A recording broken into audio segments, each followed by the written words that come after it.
天给大家带来的是最简单的一个叫做不规则法式。不规则的法式啊，好吧，然后大家准备好工具，一会儿可以跟着我操作一下。但是像这个不规则的法式呢，我就不给大家操作了。为什么这么说？因为这个简单啊，这个简单，然后咱们只把流程说一下就行。不规则的法式，我们再去进行绘制的时候呢，我们先给它画一个甲片的感觉啊，甲片的感觉。好了，然后我们的不规则的法式，我们的法式在操作的时候啊，应该怎么去操作？来，咱们在这里写一下啊，法式的一个色块占比。法式的色块占比呢，要根据款式去确定的，根据款式啊去确定，根据款式去进行这个判断或者是确定啊。然后，那么我们一般的通常占比是会在整甲的1/3处、1/4处，或者是2/5处等等等。这个大家能不能听懂？能听懂的扣1啊。我们的法式再去进行绘制的时候，它的一个色块占比通常是在整甲指尖的指尖部位，对不对？但是呢，它会在整甲的可能是1/3处，可能是1/4处，也可能是2/5处。这个呢，要根据你的款式去做判定，好吧？所以听明白的宝宝公屏上扣一个1。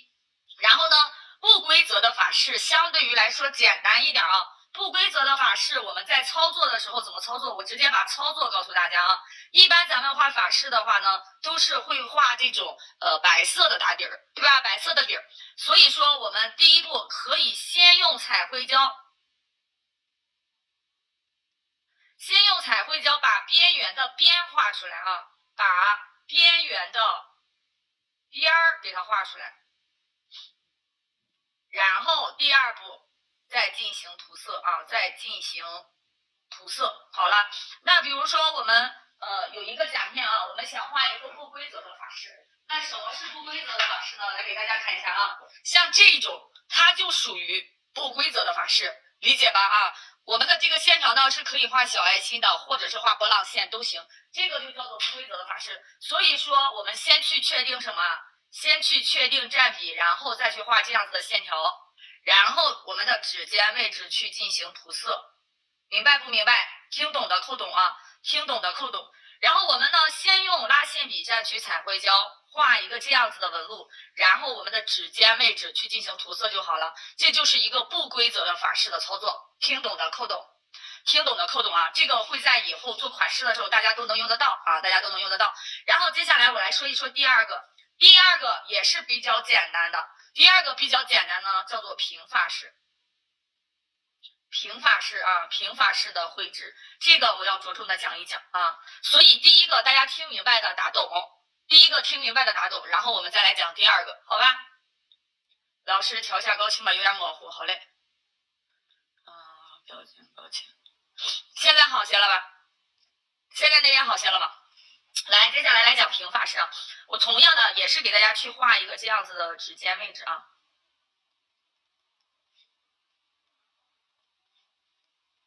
好了，来好些了是吧？平发式我们操作的第一步是什么啊？这个我就直接给大家写操作了啊。操作的第一步，操作1啊，用拉线笔，不是啊，来，然后我们先说啊，我们的占比，如果说在本甲上啊，如果我们在本甲上给它分成3等份的话，那么指尖的这个占比呢，这个就是1/3处，听懂的扣1。如果我们想要去进行一个色块的占比，那这个就是1/3处。那1/4处在哪儿？1/4处在这里，1、2、3，对吧？1部分、2部分、3部分，然后这个地方就是1/4处啊，然后这个样子是1/4处，然后这个样子呢是1/3处。所以说第一步啊，操作的第一步，我们先要明白我们想要给它绘制的这个占比是什么样子的，好吧？然后那么我们的操作第一步是什么呢？用甲油胶涂刷占比区域，然后这个占比区域可能是1/3或1/4等等等等等，听懂的扣1。听懂的扣一啊！用甲油胶去涂刷占比区域，在指尖的1/3处或者是1/4处啊。然后接下来呢，不照灯，这个不照灯啊，第二步不照灯。然后我们用拉线笔找齐边缘线啊，找齐边缘线，然后这一层才照灯。这个听懂的扣2。一会儿我会给大家操作，大家可以跟着我一起操作啊。这一个是平法式，第二个听懂的扣2。然后接下来第三个呢是用拉线笔蘸取彩绘胶绘制边缘处照灯啊，记一下哈，用拉线笔取彩绘胶绘制边缘处啊，绘制边缘处。绘制这个边缘处的时候，我们要保证的是这根线条的上半部分，也就是外线，能理解吧？昨天不是给大家讲了线条吗？我们画出来一根线条啊，我随便拿一个纸给大家说一下。我们画出来一根线条，这根线条它分为2个区域，第一个叫做上方上边缘线，对吧？第二个叫做下边缘线。在这里我们要保证上边缘线的整齐度啊，上边缘线的整齐度。好了，然后这一层彩绘胶就可以照灯了啊，照灯。然后接下来第4步啊，第3步听明白的扣3来，第3步听明白的扣3。然后接下来来讲第4步，第4步呢就是甲油胶重复上色，这个也不难做啊，甲油胶重复上色。这一个我就不给大家演示了啊，这个我会给大家演示。所以关于笔记全部记好的宝宝，公屏上打好。接下来呢，把你们的奖片拿出来啊，把你们的奖片拿出来。我让大家提前准备的是梯形奖片，为什么？我一会儿最后跟大家说啊。我最后全部讲完了以后，我告诉大家哪一些适合在什么甲型上做什么款式，好吧？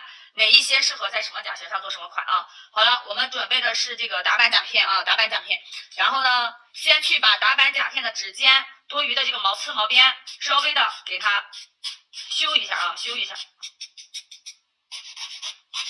或者是说打板甲片拿下来，它的指尖不直，按照我们学习的梯形甲的修行，去把指尖给它拉直啊，去把指尖拉直。然后这里呢，我们把毛刺毛边处理一下。好了，然后接下来呢，咱们就开始进行操作了啊，开始进行操作。有问题随时来问啊，有问题随时问啊。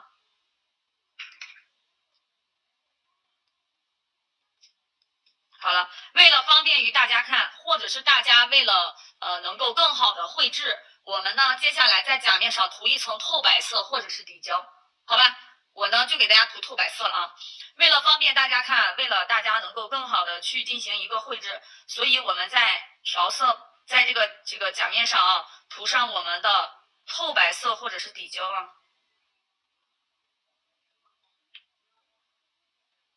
笔记都记好了吗？来啊，涂上透白色，我这个透白色没太油了。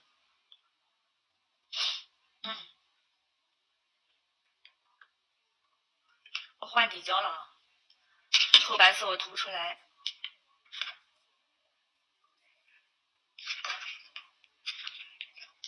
笔记都记好了吗？啊，今天的笔记有点多啊，大家好好记，不要觉得说麻烦啊。好脑子不如烂笔头，一下子教大家6、7种法式，如果不记好笔记的话，你可能我下播了以后就忘了，对吧？印象就不深。所以说，大家把笔记一项一项的都记好。当你在练习的时候你忘了，你可以反复的去看课程，你也可以再反复的去看你的笔记，对吧？啊，好了，这是我们的平法式啊。然后接下来呢，我们取出白色的甲油胶来，或者是黑色的甲油胶，让大家准备了这2种，白色甲油胶或者是黑色的甲油胶。然后呢，我们先去取胶啊，正常的取胶。荡刷，然后这一个胶呢就要少一点点，它跟涂我们的单色不一样啊，取的量大，因为我们呢只涂在指尖部分，所以说这层胶的胶量要少。然后首先呢，我们用这个甲油胶啊，先去进行给它涂刷。你看我现在涂的这个色块的占比是不是就大约在1/4处？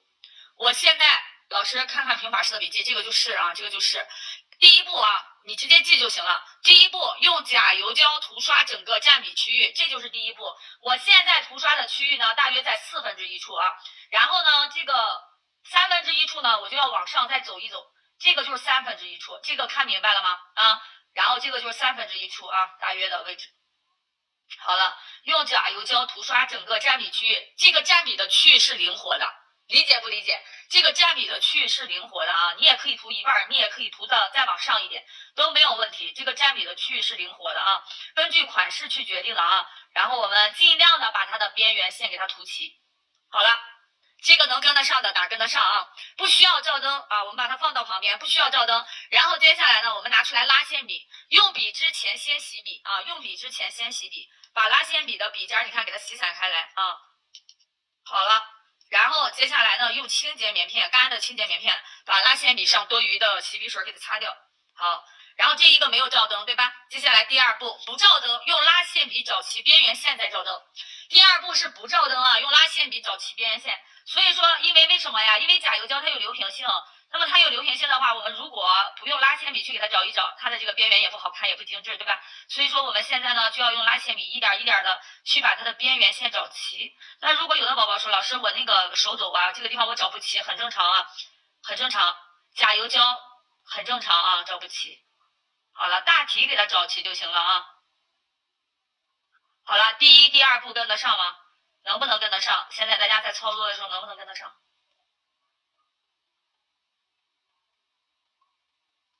好了，大体找齐，找齐以后这一步就可以照灯了啊。第一层我们的甲油胶绘制出来了，找齐了，这一步就可以照灯了。这一步能不能跟得上？能的大能。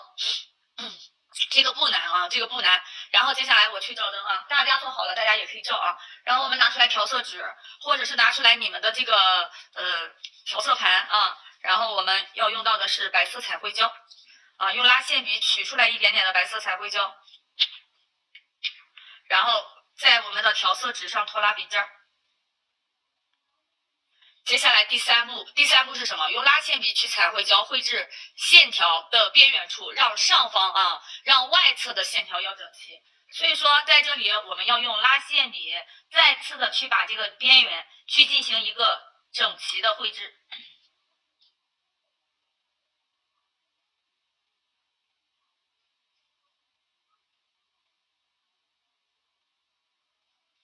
好了，来，然后这边里面多画一点没关系，但是外面一定要整齐，理解吧？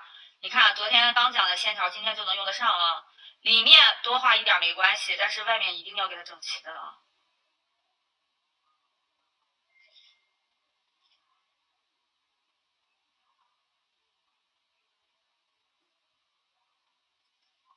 来，照灯多久啊，老师？一般的话，甲油胶固化30秒就能固化到啊，30秒的时间就可以了啊。好了，来看一下边缘线是不是画齐了？你们的边缘线画齐了吗？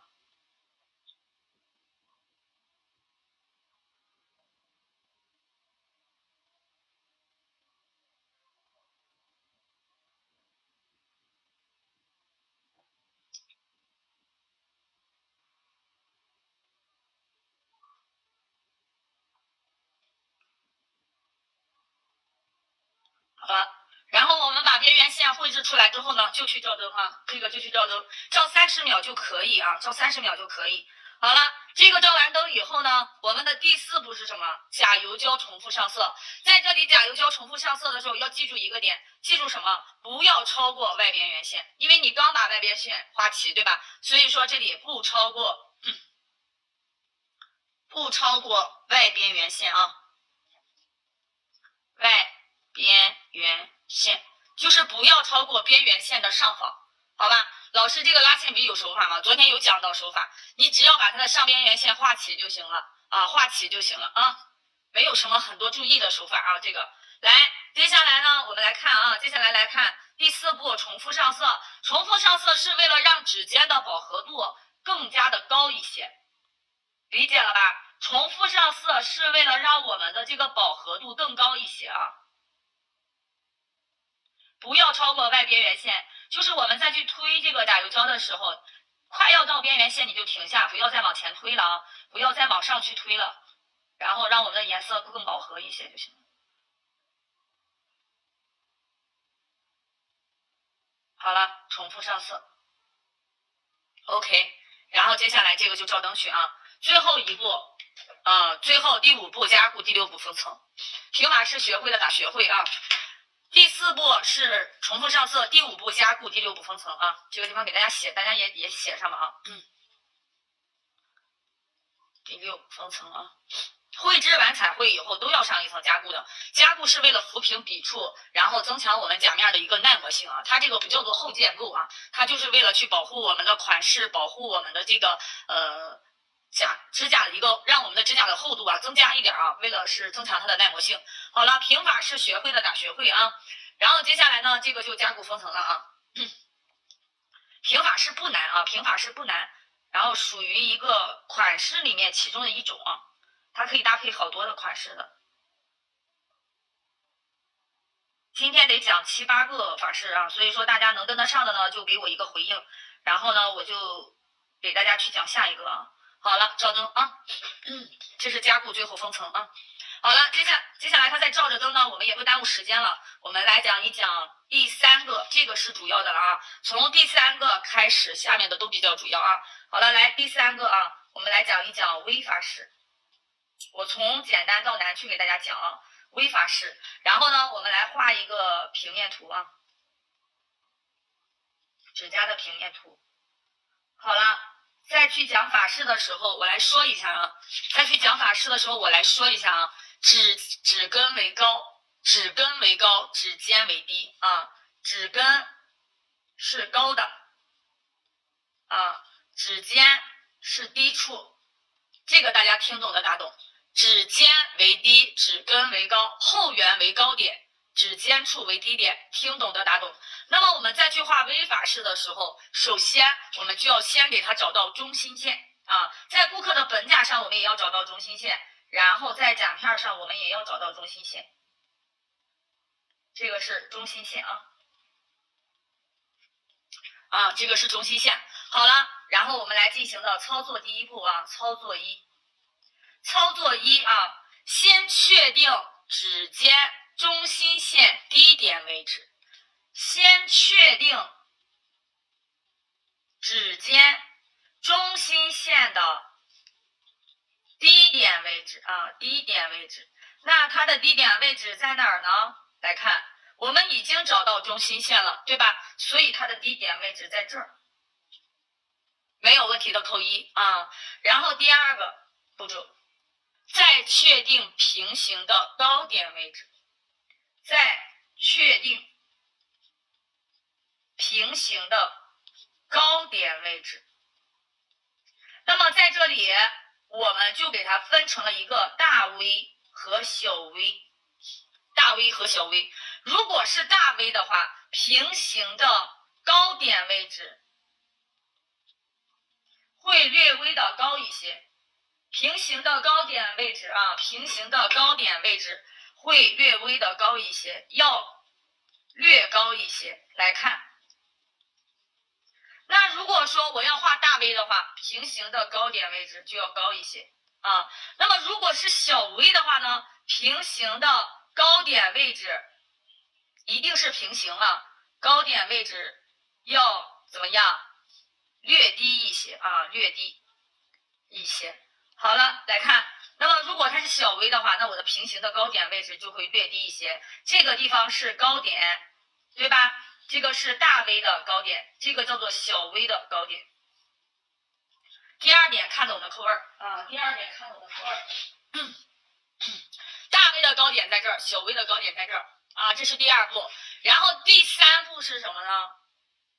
用斜向线把高低点进行连接，用斜向直线把高低点进行连接，用斜向直线把高低点、高点、低点，对吧？高低点进行连接。好了，那我们再去进行连接的时候怎么连呢，宝宝们？看来我们如果是小微的话啊，红色线为小微，我们就是这样子去连一个斜直线，对吧？小微就这样子去连一个斜直线，那么这个斜直线下方的位置就进行涂色啊，能听得懂吧？然后那么如果它是大微呢？大微我们用黑线去代表啊，我们用黑线去代表。哎呀，黑线为啥有色？大 V 我们用黑线去代表，没有色，蓝色线了啊，这个就是大 V。这两个斜向线的角度要一致啊。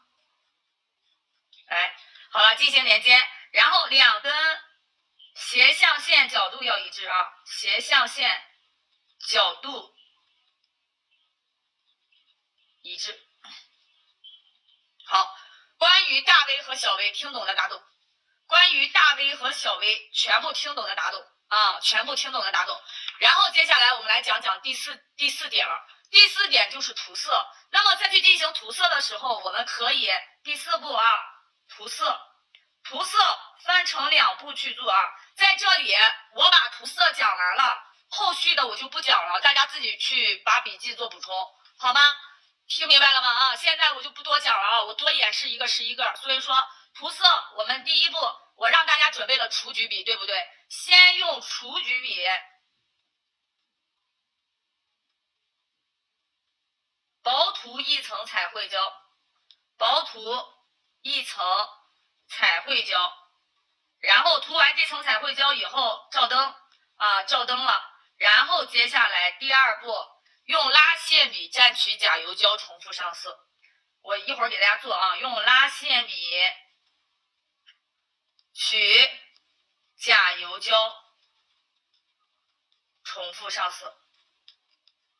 所有的除了这一个和这一个，除了这2个是会用到大量的甲油胶以外，其他所有的法式，比如微笑法式、反微笑、微踢都用这种涂色。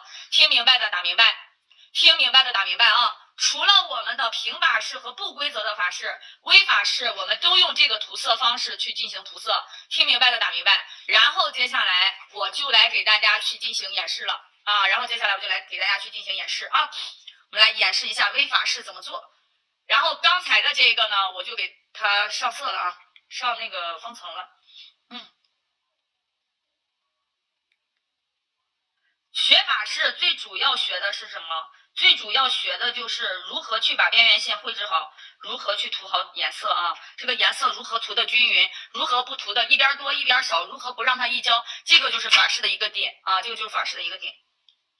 笔记都记好了，把你们的甲片拿出来，我们一起来操作一下啊。然后能跟得上的打能，不能跟得上的提醒我。如果大家觉得说露露老师你讲的有点快了，我有点跟不太上，你就告诉我一声，然后我呢再放慢速度啊，没有问题。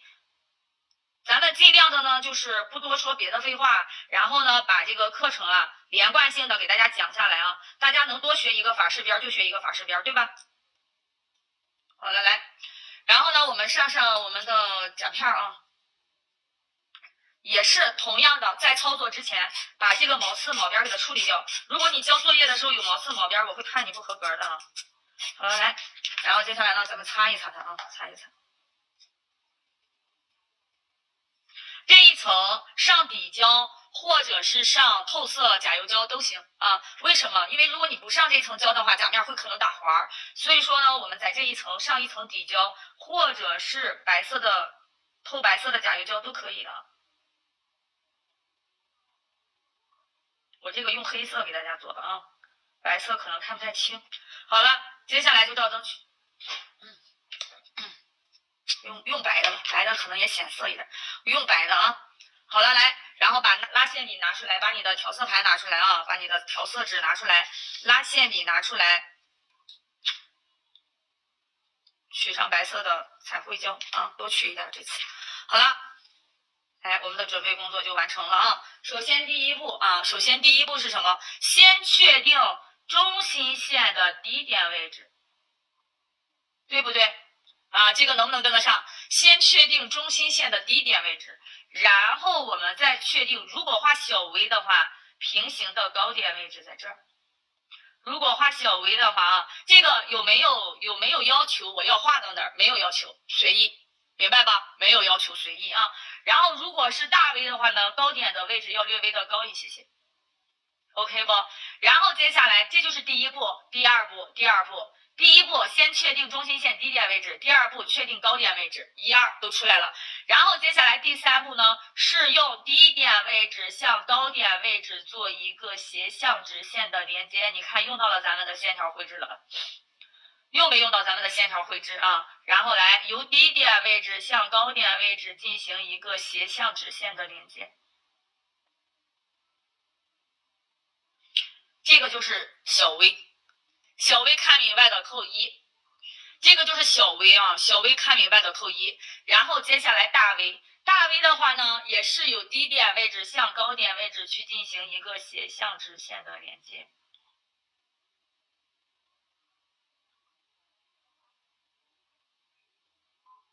对吧？然后这边你可以把甲片翻过来，没有问题，因为在顾客的手上我们也是可以翻动的，让它的指尖朝上。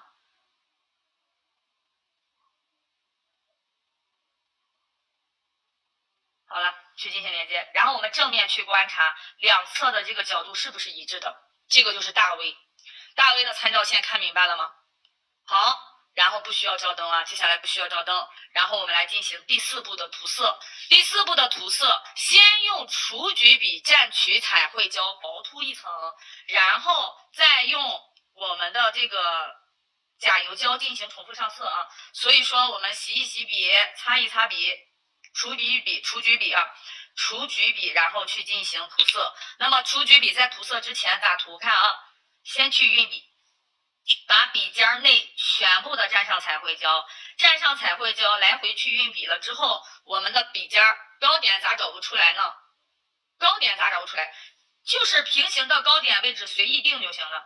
平行的高点位置在两侧点上2个点儿，这2个点儿只要是一样的高度就可以了，理解了吧？啊，好了，来，我们把笔尖啊去进行一个运笔，运笔了以后，你看笔尖是不是成一个小扁扁鸭子的状态？小扁扁鸭嘴巴的状态之后，我们有侧边的哈，我们用这个侧边去卡住这个边缘进行一个涂色。然后这边如果说老师这个地方有AB 点了，那你的笔尖就这样子去进行一个涂色就行了。这个我要求不高，只要不涂的很高很低就行。然后你涂出来有笔触感也没有问题啊，这一层没有关系。理解了啊，好了，然后这边我们也去进行涂色。然后如果你的笔不好用了，你再去润一润胶，再去这样来回的运胶以后，再用这个侧边去卡住这个侧边进行一个涂色啊。然后这边也是给它涂好它，薄薄的一层就行啊，不用涂的老厚了。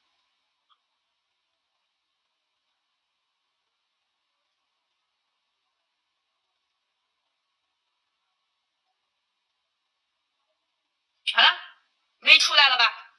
你们的 V 有没有出来？如果说再去进行涂色的时候，我们的手抖了啊，我的这个边缘线不好看了，不直了怎么办？我们再用拉线笔少取胶啊，然后再去把这个边缘线啊去进行一个绘制，绘制边边就行了啊，再去进行一个绘制边边。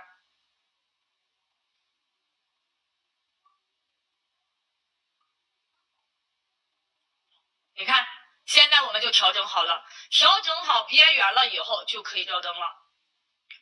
这一步能跟得上吗，宝宝们？调整好边缘了以后，然后它有笔触感没有关系，你让它有就行了。但是这层胶千万不要涂到太厚。照灯去啊，这个照灯。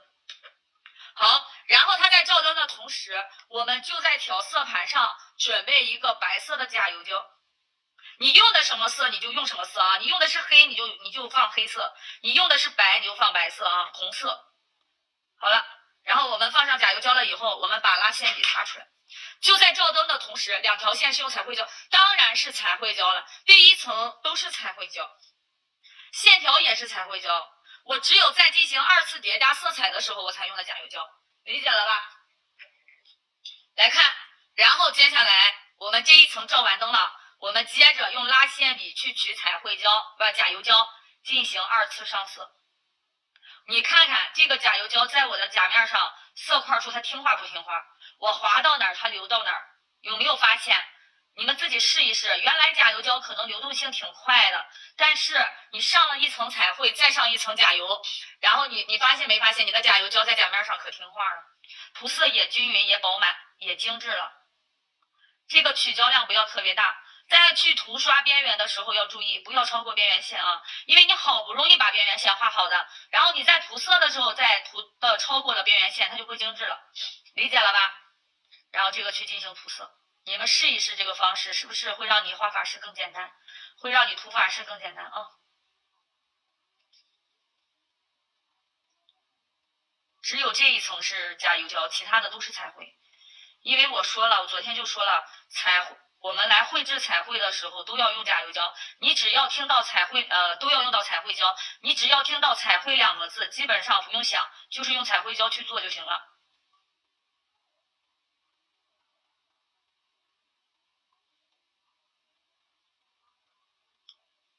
大家能不能跟得上我？现在你们是不是都在跟着我认认真真练了，也不给我回信了？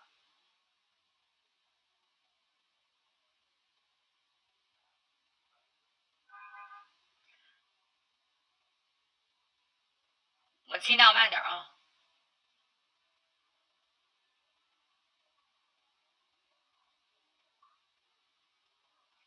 再练是吧？一会儿我下播了，你们就正好交作业了，是不是？一定不要太心急。我们现在学的这个流程，23天的流程，就是先带大家入个门，后续大家还要再巩固练习。不是说你学完了这一遍课，看完了这一个遍课就了事儿了，能理解吧？每一个月都会给大家制定课程。那么我们既然学了，入了门了，后续的咱们自己再练，因为你不练是永远发现不出问题的。当你练了，发现问题了，你才能够解决这个问题，美甲才能日益的就把它学会了哈，日复一日的就把它学会了。但是不要说我学了1遍，我觉得我学了，我不需要再学2遍。因为这样说哈，给大家理解理解啊。现在涂色也没有什么重点讲，就聊点这个学习的技巧啊。就是说，为什么我们的回放会给大家开着？因为你现在学习的时候是一个初始认知，当你达到了一定的认知以后，当你入了门以后，你再去学这个课，你可能在同一节课里面能听懂一些更不一样的重点知识。所以我昨天给大家说的是温故而知新啊，温故而知新。所以我们不要说我看了1遍课，我听了1遍课我就会了哈，你可以反复去看的啊，反复去看。好了，我涂完了，大家涂完了吗？啊，学无止境。然后接下来呢，这个就可以照灯了。你们来观察一下啊，这个涂的颜色是不是均匀？其实昨天在讲这个菱形格的时候涂色，我有给大家赘述了一点点，对吧？赘述了一点点这个知识点。那么我们再去涂这种色块的时候，都可以这样去涂。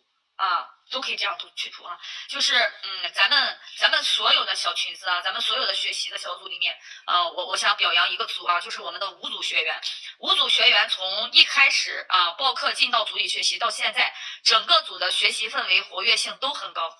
大家的这个求知欲望都很高，所以5群的学员我在这里提出表扬啊！如果你是5小组的宝宝，你就给自己鼓个掌啊！然后呢，在5群里面，大家就是竞争着学习啊，然后技术提高的也快，对吧？5群里面的小宝宝技术提高都很快啊。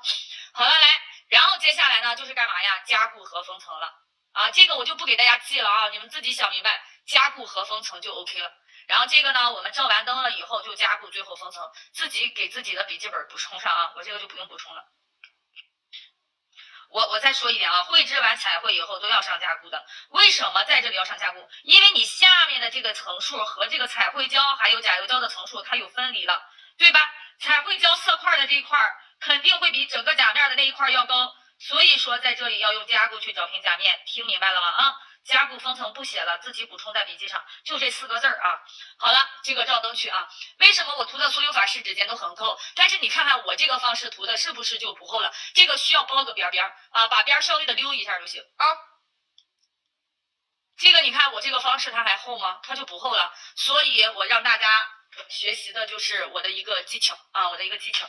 来，然后我们的第3个微法式都练出来了，打好了啊。第3个微法式都练出来的打过啊，第3个微法式都练出来的打过啊，需要包的，你看我就包了一点点的边边啊。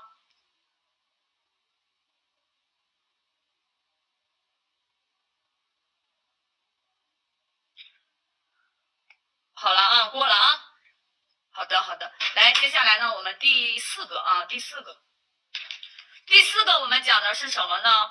第四个啊，踢法式啊，我这样写吧，踢法式啊，踢法式我们先来给它画一个这样子的甲片啊。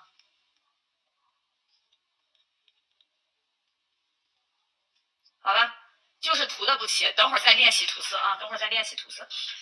你知道这个方式方法了，然后你再去涂这个甲油胶的时候，取胶量一定要少啊，取胶量一定要少，然后就是都要薄涂，千万不要涂厚了啊。踢法式的话呢，哪个是踢法式？你看这个就是踢法式，看到了吧？啊，踢法式啊，咱们像梯形甲一样的，这个就踢法式，我写的是这个梯，你们写梯子的梯啊。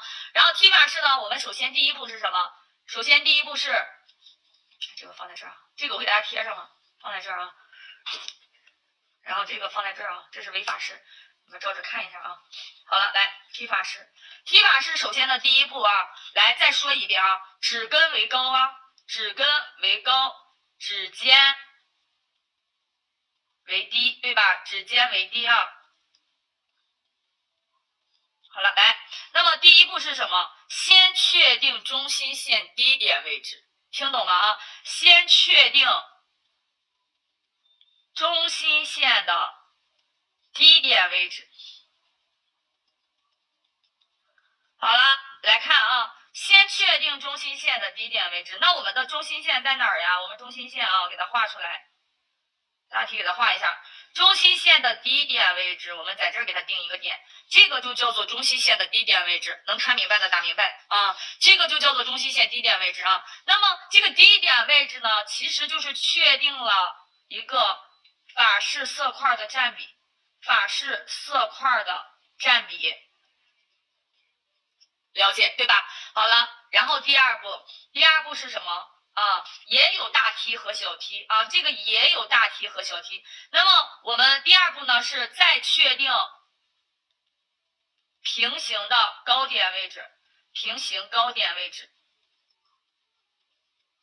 好了，如果是大梯的话啊，大梯高点位置要高一些，对吧？高点位置要高一些。如果是小梯的话呢，高点的位置要低一些，对吧？一样的啊，高点位置要低一点，低一些啊。好了，来，那么如果它的这个高点的话是小梯高点位置，对吧？在这儿，这个就是平行的高点位置。真爱宝宝现在能不能明白了啊？那如果是大梯的话呢，高点的位置就可以高一点。这个高点的位置我不做设定，你们根据款式去决定这个色块是大是小，好吧？好了，然后呢，这个就是大梯的大梯的高点，大梯的高点啊，然后这个就是小梯的高点，小梯的高点。好，第二步听懂的打2啊，第二步听懂的打2。现在记笔记没让大家做，所以说这个应该是能答得出来的啊。第三个来了啊，第三个由低点位置和中心线画一个梯作为参照线啊，由低点的位置和中心线画一个梯的参照线。什么叫做梯的参照线？来看啊，来这里，看到了吗？看到了没有？画一个梯的参照线。这个第3点看懂的打3啊。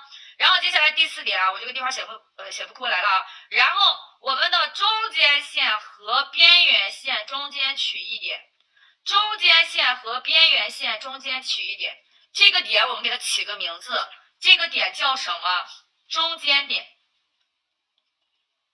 啊，由中心线啊，中心线和边缘线中间取一点啊，中间取一个点儿，然后我们给它起了一个名字，叫做中间点。好，第5步啊，第5步是什么呢？第5步是由指尖的中心点、中间点和高点3点连一斜直线啊，由指尖的中心点、中间点、高点3点连一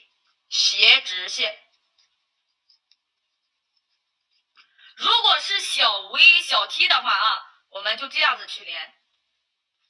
如果是小梯的话，我们这样子去连，好吧？能不能看得懂？如果是大梯的话，我们怎么连？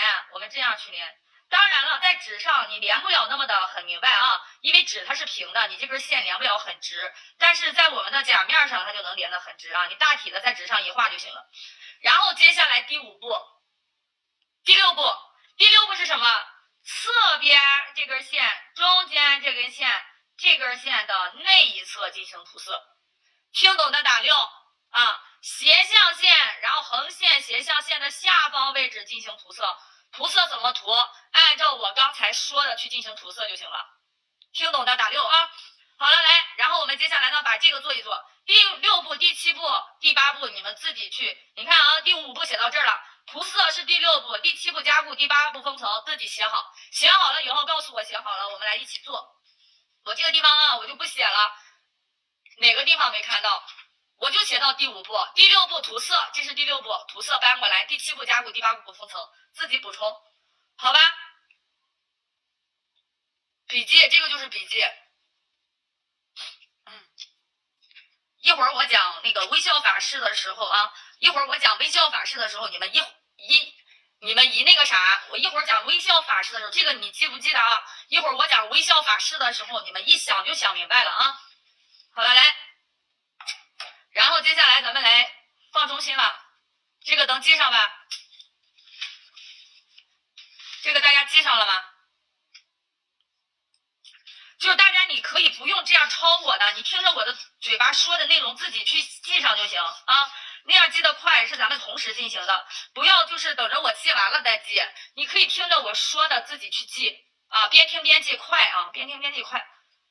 我如果说我不给大家记笔记，我完全口述的话，就相当于是默写字儿，那大家还记不出来吗？对吧？所以说这个要边听边记啊，不要等着一气儿的就这样最后再记啊。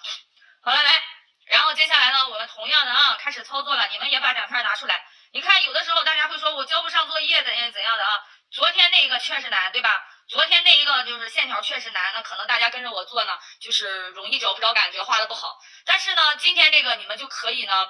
先跟着我做一遍，一会儿觉得不好的，咱们再重复的去练习嘛，对吧？啊，没有必要说我看完了以后我再做啊。为什么？就是学习，有的人学得快，有的人学得慢，他就是有的人他会学习的方式方法，有的人他不会。所以说，露露老师教你怎么做，就是说我讲笔记的时候，大家边听边记，对吧？我做的时候，你边看边跟着我做啊。我的这个手速我觉得也不快啊，也不像我平常做的似的做的那么快。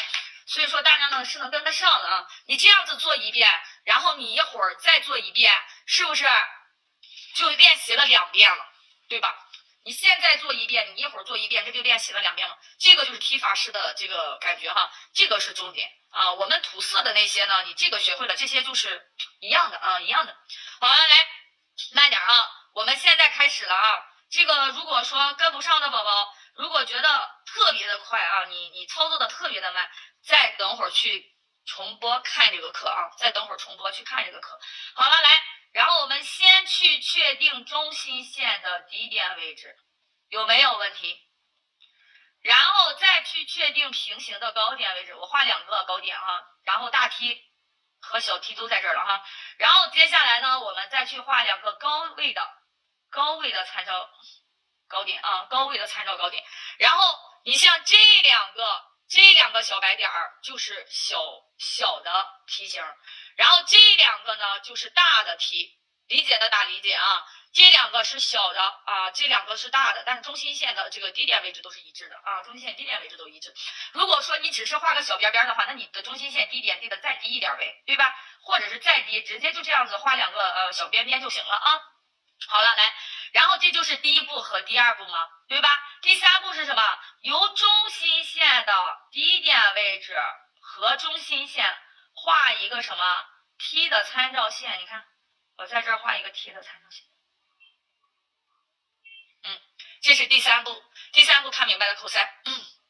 好，这是第3步，由低点位置和中心线画 T 的参照线，这就画出来了啊。然后第4步是什么啊？第4步你要平着去看，千万不要拐着来看啊！平着去看，由中心线的位置和边缘线中间取一点儿，由中心线的位置和边缘的位置中间取一点儿，这是第4步啊，这是第4幅。然后接下来我们由中心线啊，指尖中心线的这个点，中间点、高点3点连一斜直线。你看在甲片上它就好画啊，在纸上它不好画啊。好了，3点连一斜直线，然后这个地方也是啊。当你不会画边缘线的时候，你就按照这个去参照啊。但是如果你已经会画这个法式边了的话，就没有问题啊，不需要这个 OK。那么我们在涂色的时候，是不是就涂在我们如果这个在涂色，我涂一半啊，我这个是不是就涂在这个地方就行了？这个就是小 T， 小 T 看明白的扣懂了。你看，我就要涂色的话，我就要涂在横线的下方和斜线线的外侧啊，斜向线的外侧，这个地方有个毛毛，这个地方大家看懂的打懂了啊，这就是小 T 啊。好了，大 T 也一样，就是这个斜向线的角度不同了啊。那什么是大 T 啊？你看，我同样的由指尖中心线的位置向斜向线啊画一个斜向线，对吧？然后由指尖中心线的位置向这儿去画一个斜向线。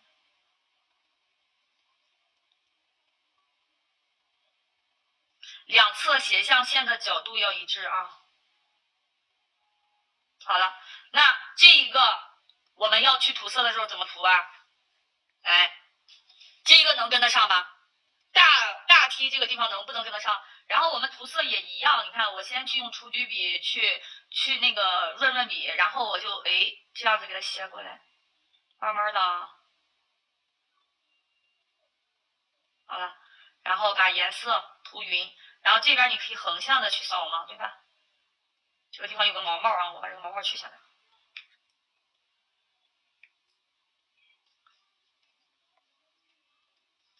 好，来，然后这边也是我们用这个侧边啊去压着这个线条给它顺上来就行了。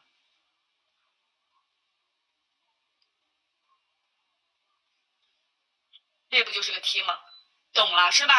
没有那么难啊，没有那么难啊。然后呢，这个直线的这个位置，那你说我这个地方画歪了，我这个地方涂色涂歪了，那你就在照灯之前用拉线笔把它这些线条啊全都给它拉直一下，再给它找一找这个边缘线的边缘啊。然后这个地方也找一找这个边缘线的边缘。好了，照灯去，这个 T 这不就出来了吗？对不对？照灯啊！你们画出来了吗？画出来了没有？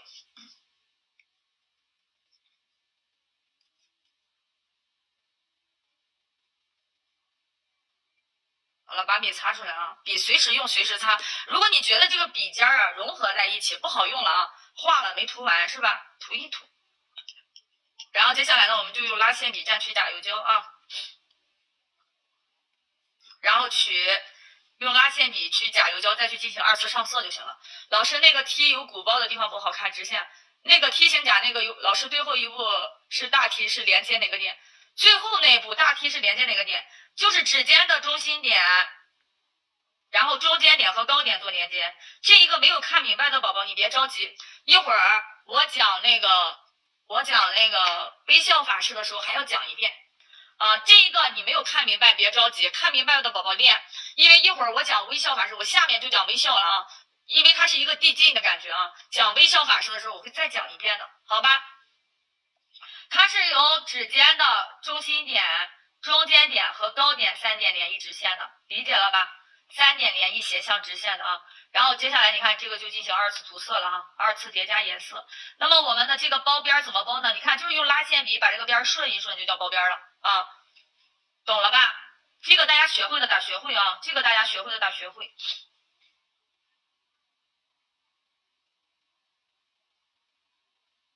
因为今天我想讲的内容还挺多的，所以说我在这里呢就会稍微加快一下啊，但是也不至于说加快到大家跟不上。学会了是吧？然后涂色都是一样的涂法啊，涂色都是先一层彩绘，再一层甲油胶。然后如果说你以后你的笔稳了，你可以通过2层的2层的彩绘胶达到非常光滑的效果，或者是2层的别的胶达到非常的光滑的效果，那你就可以不用这个方式了哈。我这个方式是我自己总结出来，我觉得我感觉上最好的一个方式，就是我在做了大量的版以后，我自己总结的最好的一个方式。还有就是我在这里要强调啊，因为这个是新课程，有很多的学员会看，然后不管是老学员、新学员，我在这里要强调，如果你想要让自己的这个技术在最短的时间内做以提升，我们除了可以去学习技术知识以外啊，就比如说修形啊、前置啊、建构啊、涂单色这些技术课程以外，打板可以同时进行练习打板这个。咱们有很多的宝宝啊，听我的话做过了，他们会觉得说我提高速度了，我现在我看到一些版我能做得出来了，明白吧？所以说我们可以打板和这个练习技术同时进行。如果说大家听话的话啊，一天最多打3个板就行。我来金飞老师这儿第1个月的时候，金飞老师要求我一天打6到8个板所以说我也没有要求大家那么严厉，一天打3个板，按照你能做出来的板，按照课程里面款式的板，大家去打就好了。收到的打收到，收到的打收到啊！因为你通过昨天的学习、今天的学习、魔镜粉的学习，然后还有前2天见面的学习，大家现在至少能打出个60、70个班来了，能理解吧？所以你可以同时进行啊。到明天学了花型了，后天学了花型了，那你这些板打的这些素材就更多了啊，更多了。所以说，你可以同时进行着去练习，不是觉得自己慢吗？其实自己慢，其实就是自己对这个技术的不熟练啊。如果你对于这个技术熟练的话，你这个速度是可以提得上来的啊。好了，你看这个就 OK 了啊，这个就 OK 了。打板是什么意思？打板就是自己做款式，5个甲片为1个款式，自己去做。后天我讲花瓣组合练习的时候，我会把打板的一些关键点在后天的课程里面给大家去讲解。明天咱们学花型，后天学组合花瓣，后天我会教大家如何去打板，所以尽量的是跟课啊，尽量的不看回放，尽量的跟课，好吧？打板就是做款式，做5个甲片的款式啊。好了，然后我们接下来第几个了？这是第几个了？第4个了。接下来我来讲第5个啊。题目标题多类型法式啊，绘制，多类型的法式绘制，我往这边写了，要不然那边不够啊。第五个我要讲的是反微笑法式啊，反微笑法式，来反微笑法能跟得上不？能的打能啊。然后这个加固最后封层啊，这个自己去补就行了，都是一样的流程啊，绘制完了之后都是一样的流程。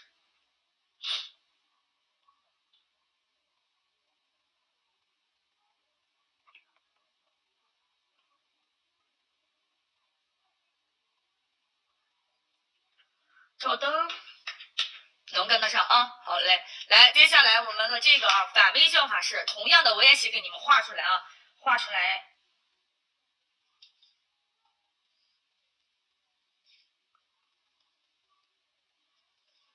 好，画了一个甲片，然后接着画中心线啊，画中心线。你看画法式会用到中心线的，如果你不参照中心线，你这个法式就容易画偏了，容易画的一边大一边小，所以法式是会参照中心线的啊。好了，指根为高啊，指根为高，指尖为低，同样的啊，指根为高，指尖为低。反微笑法式的第一步是先确定中心线的高点位置啊，先确定中心线的高点位置。来，中心线的高点位置在哪儿？这儿。这个就是确定了后缘色块的一个占比区域，确定后缘色块的占比区域，听明白的扣1，听明白的扣1啊。确定了后缘色块的占比区域，这个点你可以向上再来点，可以向下再来点。如果你再向上的话，那么它的这个占比呢就会缩短；如果再向下的话，这个占比就会长，所以就会宽啊。所以听懂的扣1。然后接下来第2个点，它也分为大的反微笑和小的反微笑。咱们先来说一说小反微笑啊。小反微笑怎么样子呢？大反微笑怎么样子呢？小反微笑呢是平行的低点位置会略微的高一些啊，不要搞混了啊。平行的低点位置会略微的高一些。来看小反微笑啊，平行的低点位置会略微的高一些。这个就是小反微笑啊，这个地方写上小反啊。好了，那么我们的大反微笑呢，就是平行的低点位置会怎么样？略低一些啊。那你看这个地方低，这个地方低，这个就是大反了啊，这个地方就是大反。好，第二步搞懂的打2。第二步搞懂的打2啊，这个地方容易绕脑子，但是大家思考思考，想一想啊，就明白了啊，是不是？好了，接下来第3点，第3点是什么呢？由中心线的高点位置向低点位置做一个圆弧的连接啊，由中心线高点位置向低点位置进行一个圆弧的连接，进行圆弧的连接。好了，来圆弧线连接啊。然后呢，我们这个呢，就是由中心线的高点位置向低点位置去进行一个圆弧的连接。你来看，这个是不是一个小反微笑了？这个是不是一个小反微笑的感觉了？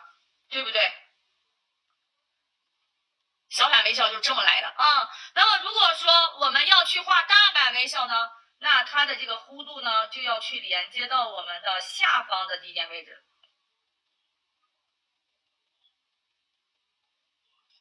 这个地方我们也要连接到下方的低点位置。好，这一步能跟得上的打3。然后两侧弧度的角度要一致啊，两侧弧度角度一致 ，OK 不啊？好了，第4点厉害了，第4点啊厉害了，第4点是注意重点啊，注意什么？注意中心线的高点位置处是圆润线条，不可有三角的产生啊！注意中心线高点位置的线条是圆润的，不可有三角产生。听明白的打明白。大家在去绘制的时候，这个地方千万不要给我绘制出三角来。绘制出三角来的话，我会判你不合格的。听懂没听懂啊？是圆润的，不可有小角的产生。好吧，注意点啊，这重点我给你画出来。不可有小角的产生，能懂啊？这个地方的线条是圆的，圆润过来去连接它，好吗？啊，好了，然后接下来第5点，涂色。涂色我不多写了啊，1、2，好，然后第6步加固，切布封层啊。笔记都记好了，咱就演示了啊。笔记都记好了，咱就演示。我这样写，大家自己填内容，你理解吧？我是这样啊，我是这样涂色第1步、第2步，大家自己填内容，好吧？课后自己填内容啊，你就空着这2行，自己去填上就行了啊。这个还没封层啊，封上层这个。最后一个是微笑法式，微笑法式难。最后一个微笑法式比较的难，我放到最后讲啊。但是微笑法式你会了的话，对于你来说，微法式、T 法式都不是个事儿啊，都不是个事儿。好，然后我们准备一个奖片啊，打磨一下指尖啊，这个习惯养成它，以后自己打板做练习的时候，做涂色的时候啊，都要把这一个小细节给它注意到位，不要这个地方有毛刺儿啊。你想想，它凸出来那一块，它不是也微焦吗？对吧？今天这个自己感觉比昨天的简单吗？你们感觉法式是不是比昨天的线条要简单？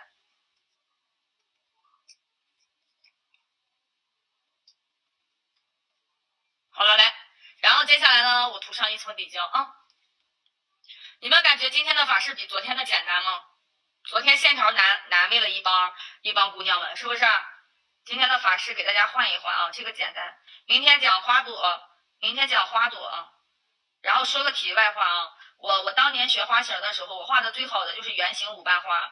我当年圆形5瓣花是垫了一页啊，一页满满的一页，还不是画的大花，还是画的小花，满满的一页的那个 A4 纸。所以任何方式都没有捷径啊，任何方式都没有捷径。简单一点，昨天画的小拇指现在还算是吧？你啥时候把你的中指练出来硬点了，你这技术就出来了啊！认认真真的去学习，能达到露露老师和金飞老师的水平，最多就1年的时间，甚至会比我们好。因为有的人的审美确实就比我洋气啊。能用网上法式贴纸吗？不要用。你要问我的话，我就不让你用啊。偷懒的方式我是不传导的。因为什么？因为法式的贴纸它不一定和顾客的指甲契合，明白了吧？你问我，我就不会让你用的啊。好了，来，然后接下来呢，它有的时候它那个贴纸的弧度和你的指甲不契合，你画就行了。你想提高客单价，你这个一双手画下来，总共能收个200米、300米的。咱们前2天有一个宝宝单独找我，就问我画的这个渐变法式，我收了300米行不行？我说那可太行了，对吧？因为你可以斩钉截铁、自信的告诉你的顾客说，你在俺家做的法式就跟你出去做的不一样，对吧？不一样啊，有回放啊。来，接下来咱们来了啊，绘制的是反微笑法式啊，反微笑法式。首先确定的是中心线的高点位置，看懂的扣1。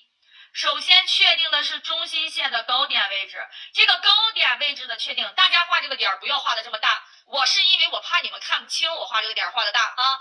大家画的话点一个小丢丢就行啊。好了，这个色块呢，就是我们法式边的一个占比区域，听明白的打1啊。然后第2步，再确定平行的低点位置。那我如果说画的是小的反微笑的话，我的平行的低点位置会略微的高一点，这个能看懂的扣2啊。然后那么如果我画的是大反的话，我的这个平行的低点位置更低了，这个能懂吧？这个能懂的扣2啊。如果是小反微笑的话，那么我平行的低点位置在这儿啊，我画一个小圆弧给它连接过来。如果我画的是大的话呢，我的平行的低点位置会低，我画的这个圆弧的弧度会长啊。所以这是第2点，听懂的扣2。第3点啊，我们有指尖了，我们有中心线的这个高点位置向边缘的低点位置去画一个圆弧线，看一下，去给它圆润过来就行了。然后这边也是由中心线的位置啊向边缘去画一个圆弧线，两侧的弧度要一致，这个小反微笑法式的边不就出来了吗？这个小反微笑的法式边这不就出来了吗？啊，我们先可以画的往里一点，然后你再向下去压这根线条的边缘线，去找两侧的对称。这个不是我讲的重点，你们练的话你们可以自己练啊。好了，这个就小反微笑啊。那么大反微笑怎么画？大反微笑的这个线条的拐过来的角度就要大了哈。所以说，然后你看，压着笔尖儿，哎，顺下来 ，OK 不？这个就是大反微笑啊。先往下方画，咱不怕。大不了觉得不对称了，我们再往里画，理解了吧？你看，再往里去稍微的走一走。现在两侧的线条弧度一致了，这是第3步。第3步看明白的扣3。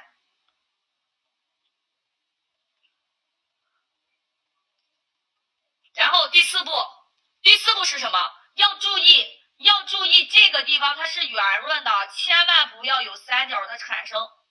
这是第4步啊。第4步这个地方一定要圆润，千万不要有小三角的产生。有小三角的产生，我会判你不合格了，好吧？来看，然后接下来第5步干嘛了？涂色嘞，又来了。先彩绘后加油胶，对吧？我们先用雏菊笔啊来回运笔，先用雏菊笔去蘸着彩绘胶卡住这个边儿，给它走一下啊，抬起来笔尖，你看到吗？抬笔尖啊，然后慢慢的去给它涂好色。边缘的时候就慢一点点，里面就大大方方涂就行了。这个没有啥注意的地方啊，就是不要涂的太厚就行。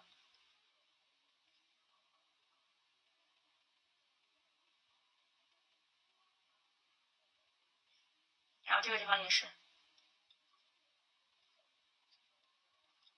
好，然后涂上来。这一层是彩绘啊，有点笔触感，涂不匀都没有关系啊，都没有关系。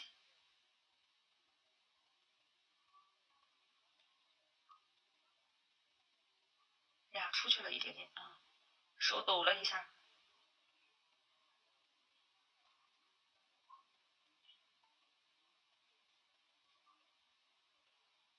一会儿我会总结一下这个微笑法式，或者是我们法式的一些操作的一些重点和细节注意点啊。我一会儿把这个款式讲完了，我一块儿给大家去做总结啊。好了，你看我这个地方画出去的一点点，就影响了我整个的一个圆润度，所以我们在照灯之前拿拉线笔把边缘线再给它绘制一下啊。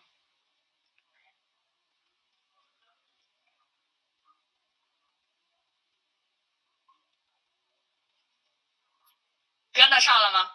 大家跟没跟得上？这个就是一个反法式的感觉啊，大家跟得上吗？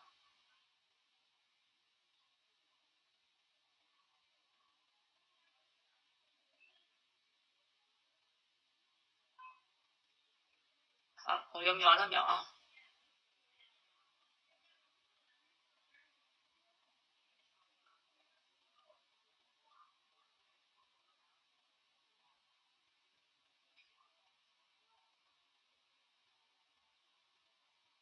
好，然后接下来就照灯了啊，这个法式画出来了就照灯。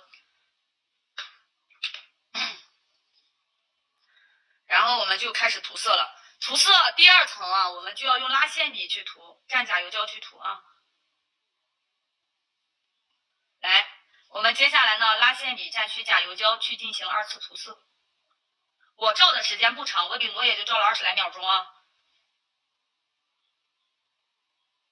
然后这个地方去进行二次涂色，你们可以干嘛呀？你们可以就是不用像我一样涂2层色，你们把白色的彩绘胶涂完了放旁边，一会儿在练习的时候再涂上色就行，能理解吧？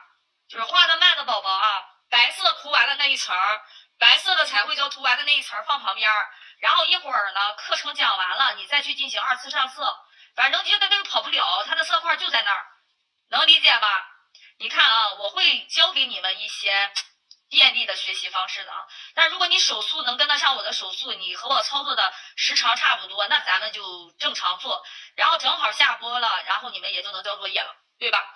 老师，如果用来画法式的颜色正好没有这个颜色的彩绘胶，只有甲油胶怎么办？你的彩绘胶是可以调色的，彩绘胶通过红黄蓝能调出100多个颜色来，能理解吧？课程里面有讲调色的技巧，课程里面啊，你那个找调色，它就有调色的技巧，所以说红黄蓝3个颜色是可以调色的。然后我们的这个啥来着？我们的这个彩绘胶没有这个颜色，然后我们的甲油胶去进行我们的甲油胶的颜色，彩绘胶没有，我们的彩绘胶是可以调色的，调到比彩绘胶那个颜色略浅一点点就行，能听懂吧？比它浅一点点，然后甲油胶一遮盖，它就又出来了。我一会儿会讲一讲为什么我要先用彩绘再用甲油胶的这个点啊，我一会儿会讲这个点。还有就是什么样子的法式适合什么样子的甲型，我一会儿也会讲啊。然后我们法式的注意点是什么，我一会儿也会讲。所以一会儿我会给大家做一个总结。我们今天这不是先学的款吗？款学会了以后，我一会儿给大家做一个总结，你们就全搞明白了。别着急，咱慢慢来啊。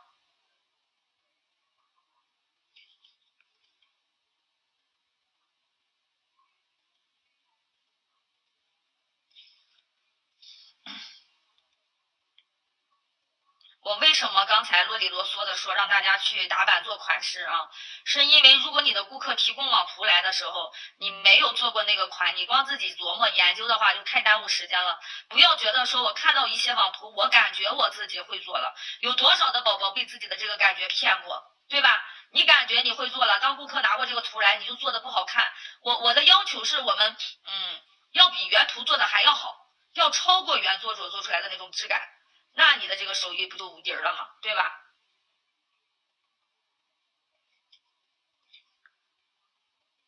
甭管大家是做客甲做穿戴甲，只要你的作品摆在大门口，同行看到都觉得模仿不过来，你就是厉害的。为什么我们要去模仿临摹别人，就不能让别人来模仿我们呢？还有就是先临摹再创新，就是我们以后做打板的时候，你可以先临摹别人的，后续你就自己慢慢的脑袋里面就有想法了，想法了以后呢，你就能创新出来了，理解吧？不要着急说我自己不会做设计，一开始不会设计太正常了，先临摹。临摹了，脑袋里面有东西了，各个技巧都装在脑袋里面了，你再去学搭配，再去做款就好做了啊。好了，来，怎么才能不是三角？我先把这个照了灯哈，我先把这个甲油胶照了灯。怎么才能不是三角啊？你可以用那个彩绘胶去画出边缘来，它就不是三角了，理解了吧？色胶涂不均匀，取胶量要少，这个取胶量一定要少啊。然后你看啊，如果我们后续需要调节的话，你这一层甲油胶照完灯了，对吧？然后我们就要用用彩绘胶啊，用彩绘胶去边缘进行绘制。这一步最好不要放在这一层上去做，它会有一个边界线的，能理解吧？我们最好是在涂甲油胶的上一层去做啊，去照这个边儿。你看这个线条是拐弯的啊，你的拉线笔也是拐弯的，这样去调我们的这个圆润度，会了吧？两侧不对称，两侧不对称是因为你再去画这根线条的时候就没有画对称，所以两侧才不对称，要给它画对称啊。看这个笔很稳的，为什么昨天练笔控练习，今天画这个？为什么昨天不画这个，今天才画？就是因为我们把笔控练的基本上稳了之后，你再画这根线，它不就稳稳当当吗？那个圆弧画不好，多练，一个画不好画10个，10个以后就差不多啊，多练。这个圆弧画不好的宝宝一定要多练啊，然后这个笔尖不要压下去，是抬起来的。我昨天不是讲过，我们大约压笔尖要压多少来着？我现在提问你们，我们昨天讲的那个课说我们要压这个笔尖大约要压多么长那个距离嘞？还记得不？对，1毫米的距离。所以说这个笔尖对，所以说非常棒，你们很棒。厉害啊！你们很厉害，小脑袋很厉害，非常棒啊！1毫米的距离，所以说不要全部压下去，大约压个1毫米的距离，把这个圆润度画下来。但是两侧你是可以压下去的，能理解吗？后缘的圆润度不要压下去，两侧可以压下来。这个手感要自己去找，我说多了也没有用。明白吧？你们知道自己大体心里有个概念，你们自己去练，自己去找这个手感啊！你练1个不行，你练俩，你练俩不行，练10个，10个不行，练20个，练30个，你看看你画的法式怎么样啊？露露老师画了多少法式了，对吧？来，接下来呢，加固封层，这个就出来了。我画了多少法式了，我都数不过来了。我这抽屉里面好多法式夹，就是平常做的。啊，所以说1个不行练俩，2不行练仨，对吧？你说这个基础难，方式方法全部教给你了，它难什么？难是难在我们能不能稳下心思来训练，这个是难的。只要方式方法对了，你就已经成功了一半了。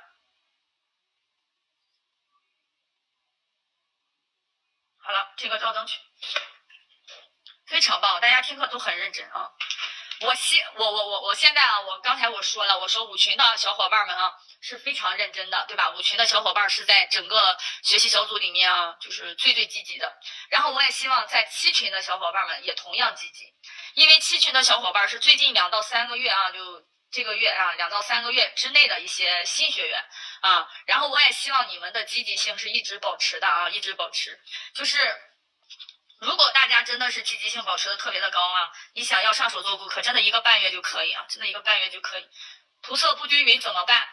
涂色不均匀，取浆量要少，千万不要取多了啊！就你的拉线笔取的那个甲油胶的量要少，你只要看到它涂的能饱和住它就好了，没有必要取胶量过于的多，理解了吧？你看看你刚才你拉纤笔取的胶量是不是特别的大？七群是新学员啊，七群是新学员，是近2个月报课的学员，是在七群。好了，来，然后我们接下来来讲讲第6个了啊，第6个重点来了啊，微笑法式5群，莎莎是在5群是吧？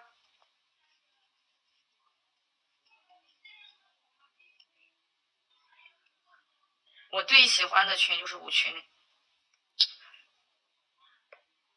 那我是报了不到1个月，对吧？那你是在7群吗？来，接下来来看啊，这个是反微笑啊，反微笑。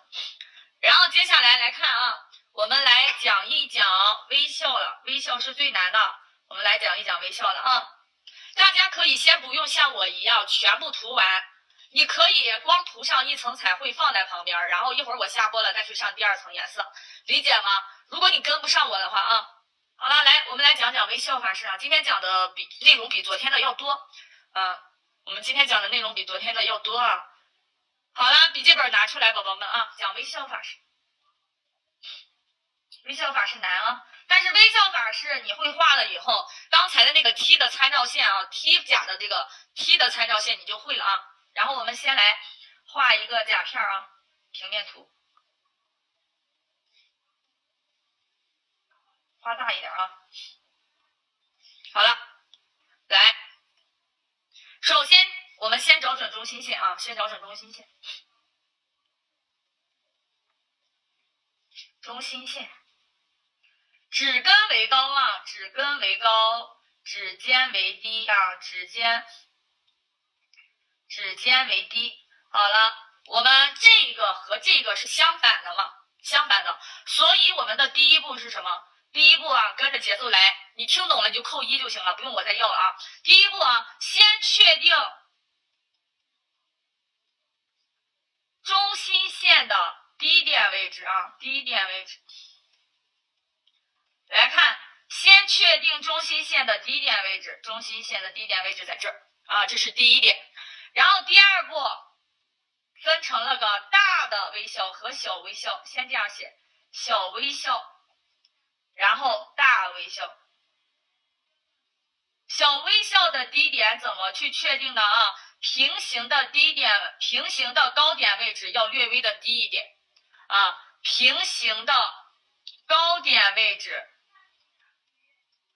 要略微的略低一点啊，略微的低一点。那么小的微笑法是，你看平行的低点位置要略低一点啊。然后在这里是怎么着呢？小微笑，我先讲小微笑哈。小微笑是接着啊，是由高点位置向低点位置做一个圆弧的连接哈，由高点向低点做一个圆弧连接啊。好了，那么小的呢，我不画了啊，这个我略微的用浅浅的色给大家盖一下就行了啊。你看我们这个小微笑的话，就参照线就这样子给它画出来就行了啊。好了，这一个听懂的打懂，这个就是小微笑，小微笑听懂的打懂，小微笑听懂的打懂啊。好了，那么大微笑是我讲的重点啊，大微笑。然后我们已经先确定了平行的低点位置了，然后大微笑呢也叫做高位微笑，高位微笑啊，就是我们有的时候看到人说高位微笑是吧？啊，高位微笑，所以说这个也叫做高位微笑。那么我们第二步啊，这个是第一步，这个是第二步。第二步呢是确定平行的高点位置，讲得很清楚，很好啊。确定平行的高点位置。如果你需要的是你的微笑的弧度大，你的高点位置就会定的略微高一些，没有问题的扣2。接下来第3点啊，第3点没有问题的扣2啊。然后接下来第3点，第3点是什么呢？第3点是由低点位置和中心线画一个 T 的参照线。你们看一看 T 型的这个微笑是不是这个样子，对吧？ T 型的微笑也是这样，对吧？由这个中心线的位置和低点位置画一个 T 的参照线。那这个笔记怎么写呢？就是由低点位置和中心线画一个 T 的参照线，这是第3点。第3点看明白的，公屏上直接扣3。然后接下来第4点，第4点是由中心线的位置和边缘线的位置中间取一点，这个叫做什么来着？刚才有没有认真听讲的同学？中间点，对吧？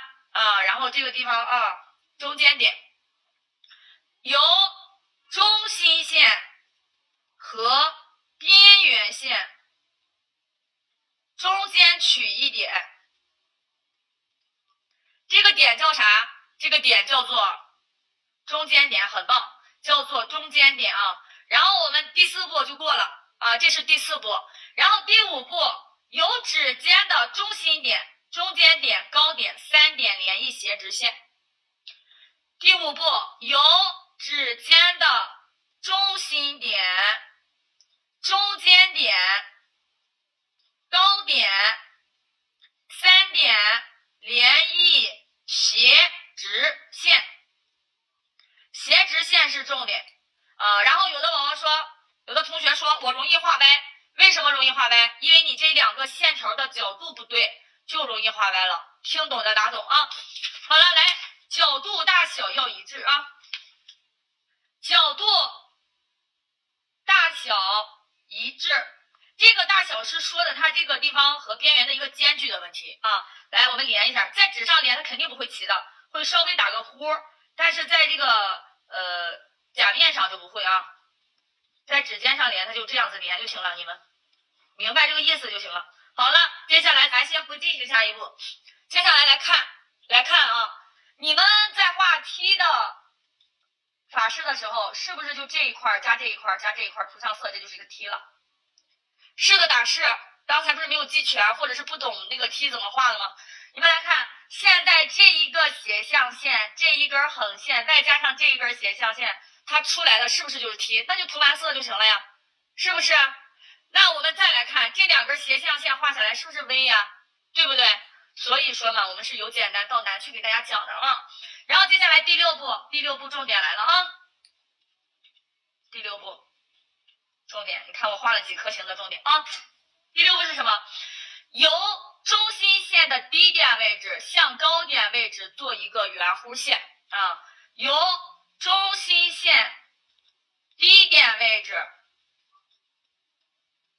向高点向这个斜线向斜线画一个圆弧线，在这里这个圆弧线，这个圆弧线角度要略高一些，圆弧线角度略高一些。为什么我这么说因为上个月咱们有线下学员呢，我也是讲了这节课一模一样给大家讲的一模一样，可能会比那个线下课讲的还多了一点，多了第一个款。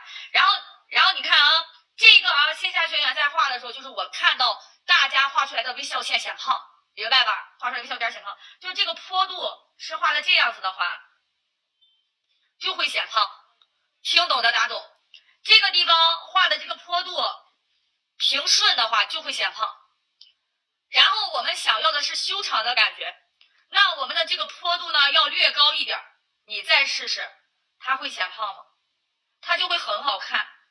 这个地方听明白的打明白然后我们的这个弧线线条是这样子的去连接的，这样子你的微笑就好看了，明白了吧？好，接下来再来说，看你连完了这根线条，它这个地方会有小角，所以第7点是什么？不可有小角的产生。刚刚掉线了，没吧？你那边掉了，我这边掉了。来看第7点是什么呢？就是中心线低点的位置，中心线低点的位置，低点处线条是圆润的，线条是圆润的，不可有小角产生。这个也很关键。关键啊，这个也很关键。来，快绕晕了，我一画就不晕啊。然后这个位置圆润的，这个位置圆润的啊，我一会儿我画出来就不晕了。这个地方圆润的没有问题吧？这是第7点啊。第8点涂色，第9点加固，第10点封层啊。好了，你就按照这个记啊。客户说就简简单单一条线还收费那么贵吗？啊，你如果把微笑线画好了，其实就是简简单单一条线啊。这一个从第1步到这个第7步，其实我们就是为了把它的微笑线给它画标准，理解了吧啊？我真叫他直接画，你把笔给他，让他画啊。你说你觉得很简单，我把彩绘笔给你，你自己画一个，我给你涂上色啊。来，然后接下来呢，我不知道大家有没有办那个事儿哈，我这脾气不好，我是办过。就有一次有一个女孩说，我给你我的睫毛，你给我嫁接吧。我说我给你我的胶水，你自己接吧哈。我就那么说的。来，我说我给你我的胶水，你自己扎吧。我说你带的睫毛我不做哈。好了，来，然后来，我们涂一层底色啊。刚才你看1、2、3、4、5、6、7，1、2、3、4、5、6、7，你看的容易绕晕了，对吧？你看着容易绕晕了，你别晕啊，你别晕。你看露露老师怎么给你画的，其实挺简单啊，不用被晕了啊，不用被晕了啊。真的是这样啊。就是有的人会觉得说美甲的门槛低，它门槛低的是我们开店的成本，并不是说我们的技术成本啊。我们首先自己要自信，你自己不自信的话，你自己技术自己拿捏不住，那你肯定是心虚的，你又不敢要价格了，对吧？好了，来照灯去啊！你没有自信的话，你也没有勇气去这样杠你的顾客吧，对吧？好了啊，话不多说，懂的都懂。所以说呀，咱们就自我强大，啥也不怕啊。来，首先第1步啊，你看它照了个几秒钟，我就拿出来了啊。首先第1步，来1、2、3、4、5、6、7，听晕的宝宝好好来看第1步。第1步是什么？先确定中心线的低点位置，这个低点位置就是我们要去画的那个色块的占比的区域，听懂的扣1啊。然后我现在画小微笑啊，然后我们再确定2个平行的高点位置，对吧？然后由低点位置向高点位置做一个圆弧的连接啊，其实有的时候你画好的就是这2根线的事儿啊。由低点位置向高点位置做一个圆弧线的连接，连接完了以后，这个地方产生了一个三角，我们把这个三角的区域给它顺一顺啊，给它连接过来 ，OK， 这个就是一个小微笑，小微笑看明白的打明白，小微笑看明白的打明白啊，小微笑不是我讲的重点，所以我一带就行了啊，明白。好了，来，接下来呢，我们来讲一讲高位微笑法是怎么做。如果大家在这一步觉得难，反复的再来看这一块啊。好了，高位微笑法是大微笑啊。我们先确定中心线的低点位置，确定一个小点点。好，然后接下来我们再去确定平行的高点位置，确定2个小点。这个地方大家画这个小点的时候，不要像我画的这么大，自己画小点啊，我是怕你们看不见，我画的长。你们画的时候就画个小点就行，理解了吧？好了，第1步、第2步，然后第1步、第2步、第3步啊，以这个小点去画一个 T 的参照线，以这个小点去画一个 T 的参照线，这个没有问题的打1、2、3来，没有问题的打1、2、3，以这个小点画一个 T 的参照线，没有问题打1、2、3、4、5、6，咱们一块说啊。然后第4步，由中间的这根竖线和边缘线中间取一点，这个点咱给它起了个名儿，叫做中间点。第4步不用急着打啊，这是第4步。第5步，由指尖的中心线、中间点啊，还有这个高点3点连一斜直线啊，你看你的笔记就行了。第5步，由指尖的中心点、中间点、高点位置3点连一斜直线。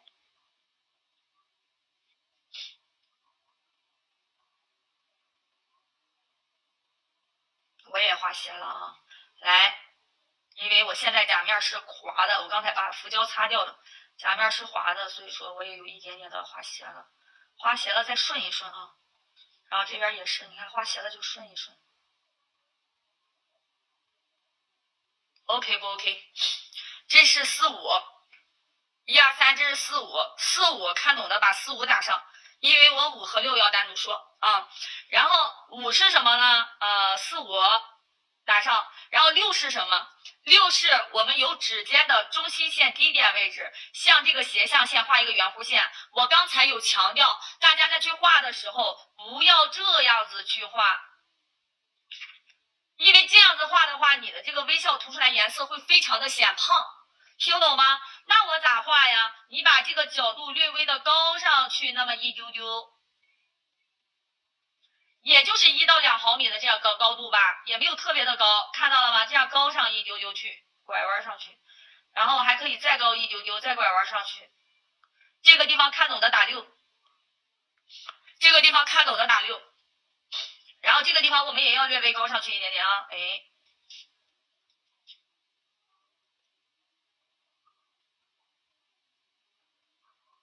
好了，那你看咱们画了2条这样子的斜向线了以后，它这个地方是不是产生小角了？所以我们这个地方要把它圆润过来，不可以有一个小角的产生。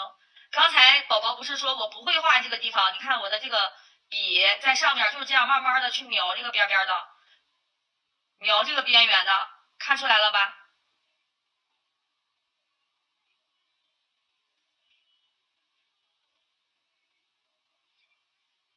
这是第6步。好了，这是第7步啊，中心线点处不可有小角，要圆润的，这是第7步。这个就是我们画的高位微笑的一个参照线。现在你们可以咔嚓一下，通过你们的手机咔嚓一下，这个就是一个微笑线的参照线，会了吧？然后涂色就正常涂就行了，刚才咋涂的，现在咋涂就行了。平常画的话，这个微笑线啊，你们这个会了的打会，然后我擦掉，重新再给你们画一个啊。这个会了的打会，就像咱们莎莎说的，不就2条线条吗？要收我那么贵的米吗？其实我们要练这个的话，要下功夫练啊。但是如果我们以后做好顾客了的话，我们以后我们要做顾客了，我们的手艺练出来了，我们给顾客画怎么画呀？就你知道它的方位了啊，你对于这个地方很熟了以后，你看就低点位置一个点儿，高点位置2个点，对吧？然后由低点位置向高点位置画一个圆润的圆弧线，然后由低点的位置向高点的位置画2个圆润的圆弧线。这当然了，这是后画了，明白不明白？这个是后画啊，就是当我们这个说完还有这个说完还有别的有要教吗？这个说完还有一个啊，还有1个到2个啊。好了，来往手上画好难呀，这个说完了还有一个啊。来，你看这个，你看是不是就是一个高位法式了？但是得把你这个标准掌握好了，你才能画得出来。看懂了吗，宝宝们？你要知道什么是标准了，你再画这个微笑线不就画出来了吗？2笔就能画得出来啊。来，然后接下来我们就涂色了，涂色正常涂，涂色也是啊，我一会儿还教一个海绵渐变法式，海绵渐变法式我教完了就讲完了，我再总结一下今天的法式的一些重点和一些注意点，我今天的课程就讲完了啊，大约的话不到半个小时吧啊。好了，来看，然后接下来呢我们就涂色了，涂色的时候你看我的边缘是卡住这个边缘去绘制的，能看得懂吧？就是我们的雏菊笔是卡住这个边缘去绘制的，哎，给它绘制上来，对吧？就很简单啊。如果说我们的这个参照线你能现在达到标准了的话，再去画它就简单了。但是我们现在是为了找标准，所以不要急于求成，不要玩这个小的心眼儿，去用些贴纸什么的。你看这个不比贴纸画的要精致吗？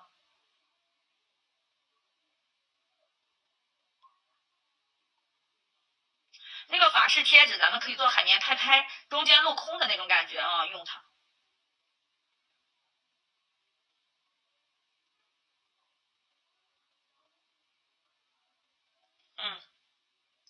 好了，第1层颜色涂完了，好看不好看？你看我这个就没有参照线了，是吧？一下子就画出来了啊。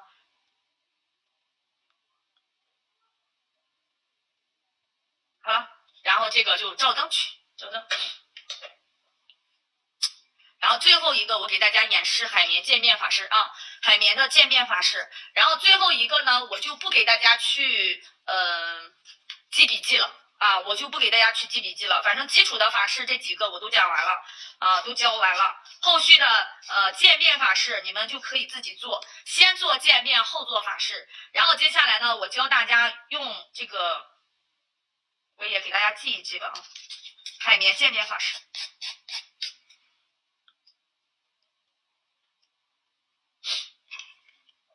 这一个微笑法式你们画出来了吗？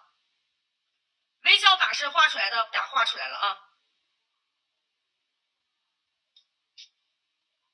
微笑法式画出来的打画出来了啊。来，第7个啊，第7个我们要讲的是海绵渐变法式。画出来了，是不是？我这个我就不给大家涂色了啊，我这个我就不再涂2层了，你们自己涂啊。然后我们来讲第7个，今天讲的是多类型的法式啊，法式绘制。好了，我们来讲第7个，第7个是海绵渐变法式，海绵的渐变法式啊。第7个海绵的渐变法式呢，我们还没填色啊，等会儿填啊。来看，我们先来画出来一个奖片啊，再来画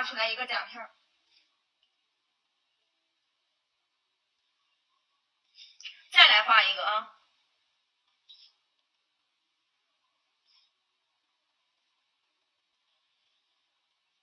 好了啊，再来画一个。然后我们如果说是海绵渐变法式的话，第一步是什么？画微笑线条，有点绕嘴，画微笑线的线条啊。第一步画微笑线的线条，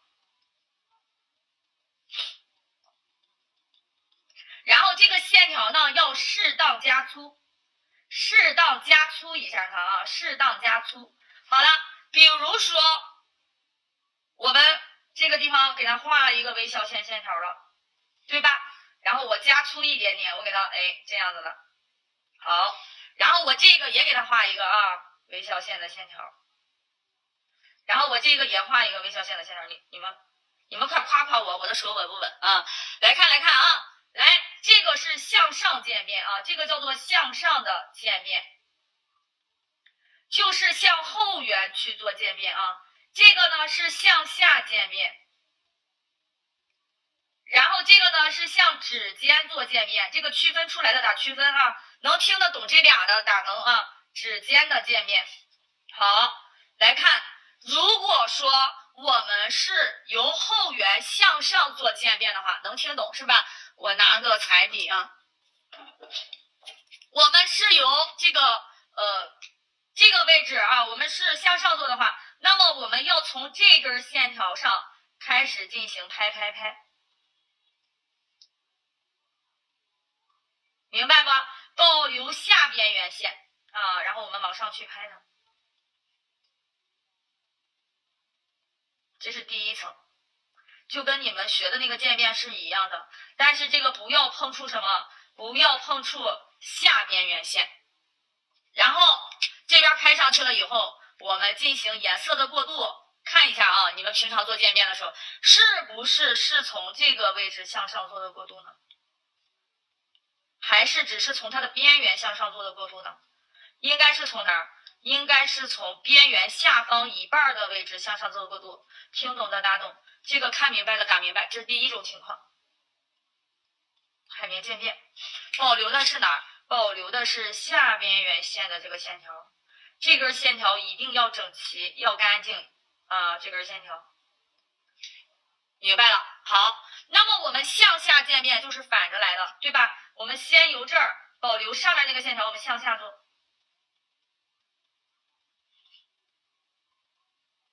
保留的是上边缘线啊。这个整个的就是一根线条，看到了吗？这个整个的就是一根线条。我们先由这个下方位置向下做渐变。好了，做出来了以后啊，你看现在这个黄色的边缘线在这儿啊，黄色的边缘线在这儿。好了，然后我们做2层渐变的时候怎么做呢？我们是不是由黄色的边缘线上方一半的位置向下做？你们想想你们自己做渐变的问题点在哪儿，自己找到了吧？这个和你们做渐变的那个方式是一样的。你们回忆回忆自己做渐变的时候，是不是只是从它的边缘处做的？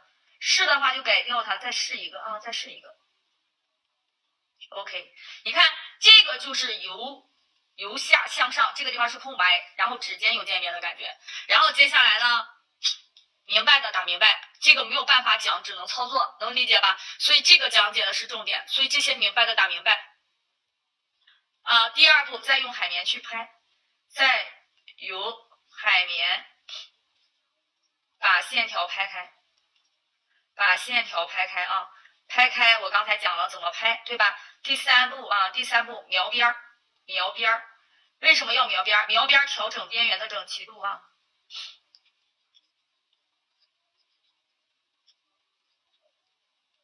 OK 啊，好了，明白啊。然后咱们做一个，做完了以后我总结完了，咱们今天这个课时就要结束了。所以一会儿呢，我也会布置作业啊，今天的这个作业应该比昨天的要简单，因为昨天有很多的宝宝是第一次接触绘画，对吧？第一次接触彩绘，他会觉得难。但是呢，通过昨天的第一次接触，然后再到今天，大家会觉得简单一些啊。好了，然后呢，我们上去，先涂一层底胶啊。涂底胶是为了我的甲面不打滑，然后大家呢也可以涂一层透白都行。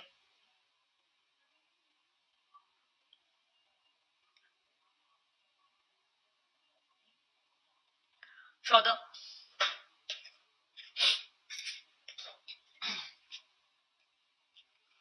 然后接下来呢，找小海绵啊，找小海绵。没有小海绵的先不要用，有小海绵的可以用啊。没有小海绵的这个作业可以过2天再交。然后呢，没有小海绵有美妆蛋的可以剪美妆蛋，理解吧？然后呢，我们把这个小海绵呀剪下来啊，一块儿。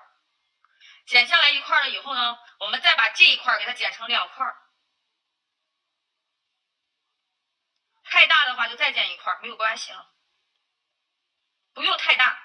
因为我们的线条不是很粗，所以不需要特别的大。好了，来2块小海绵准备好啊。然后接下来这个也照完灯了，照完灯了以后，我接下来老师戳笔可以代替吗？如果戳笔很粗的话，可能不能代替，能理解吧？戳笔如果很粗的话，可能不太好用啊，不太好用。我给你戳一下，你看一看啊。来，然后我们接下来呢，用这个拉线笔蘸取彩绘胶啊，这个彩绘胶的胶量可以大一点点，因为它做的厚嘛。我就给大家画一个由下向上的一个渐变感啊，然后我们画一个法式边边。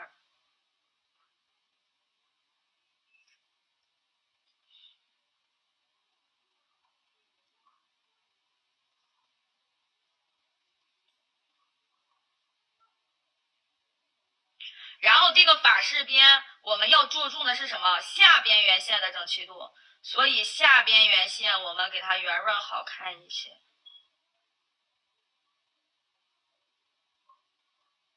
这个没有问题吧？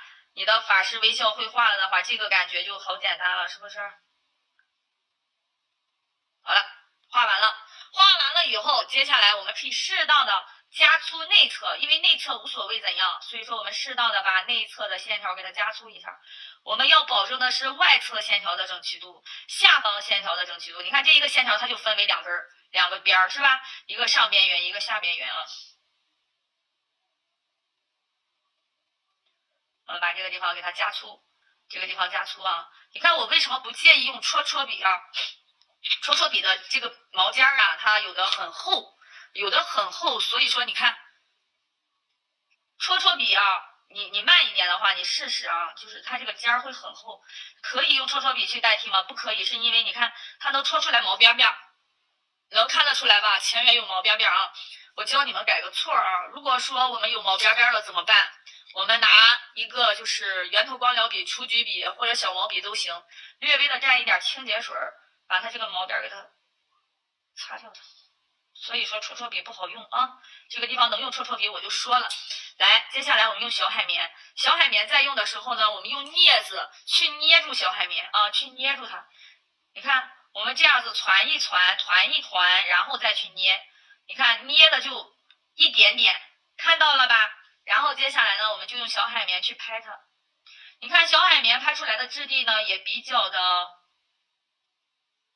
薄，而且如果我说手上没有小海绵的，你们买个粉扑、美妆蛋都行，都能用啊。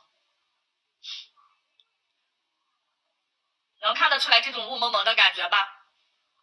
啊，来这里也是啊。这个作业灵活啊，有的就做，没有的就不做啊。这个作业不硬性要求啊，因为这个是属于一个拓展款。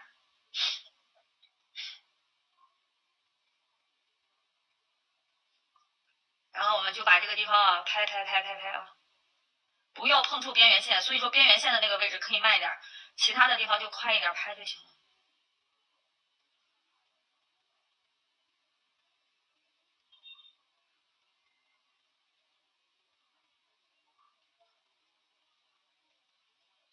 然后拍的时候要拍均匀啊。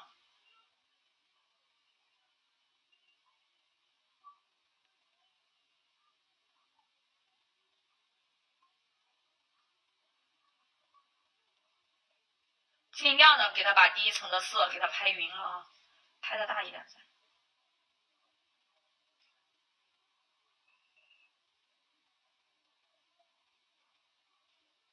这个地方有问题吗？这个地方有没有问题？你们有小海绵的跟着我做一做看一看啊，不要超过外边缘线啊。所以外边缘线这个位置一定要慢啊。好了，拍。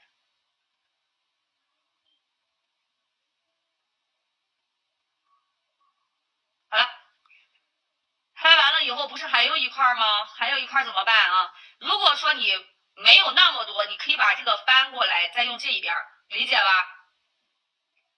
看到了吗？看到了吗？啊，可以把那个刚才有色的那个位置包进来，用另外的一边啊，用另外的一边再去拍啊，然后这个就用不着了。你看，再去拍这个边缘，再拍上去，还不就变淡了吗？这个就是一个海绵的渐变法式啊。会了的打会来，会了的打会，这个不难啊。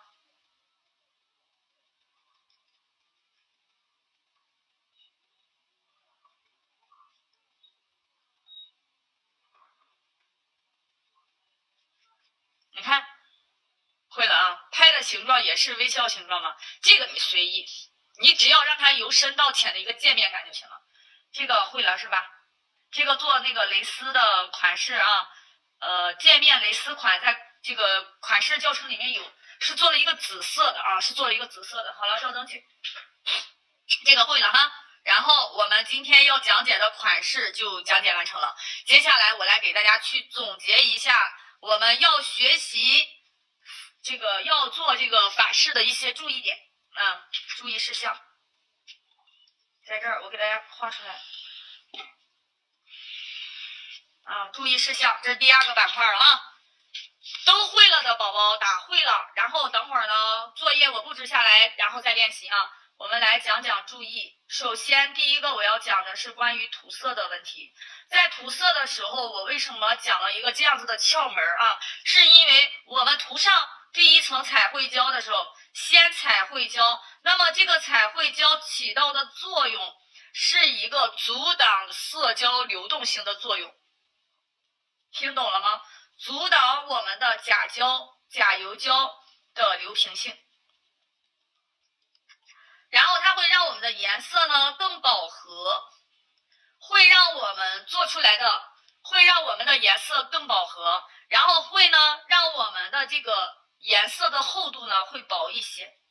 所以关于涂色的这个问题，薄色啊，薄色，关于涂色的这个问题，听明白的打明白。这个是注意啊，这个是总结，这个是总结啊。好了，关于涂色你们现在没有疑惑了吧？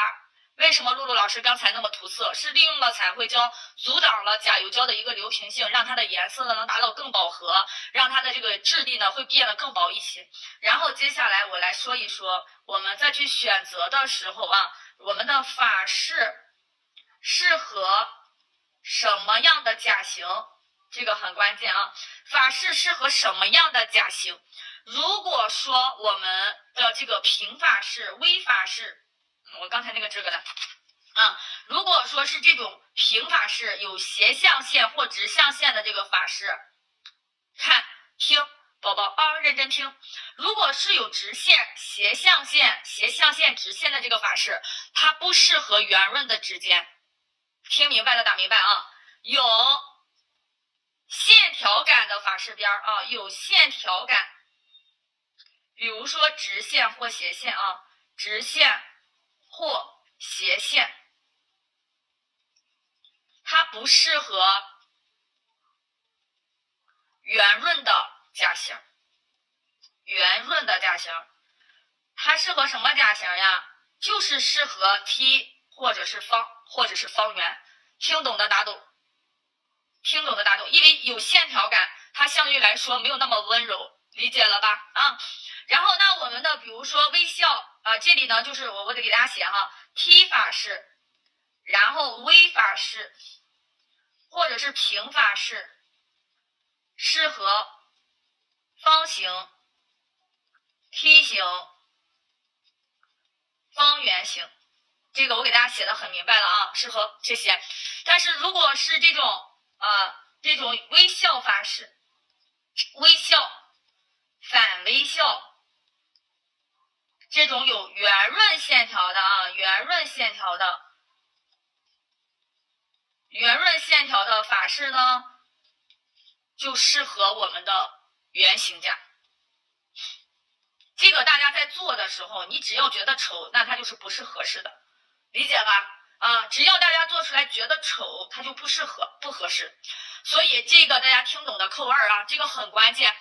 为什么有宝宝做出来的法式啊？我给大家画一画啊，你看啊，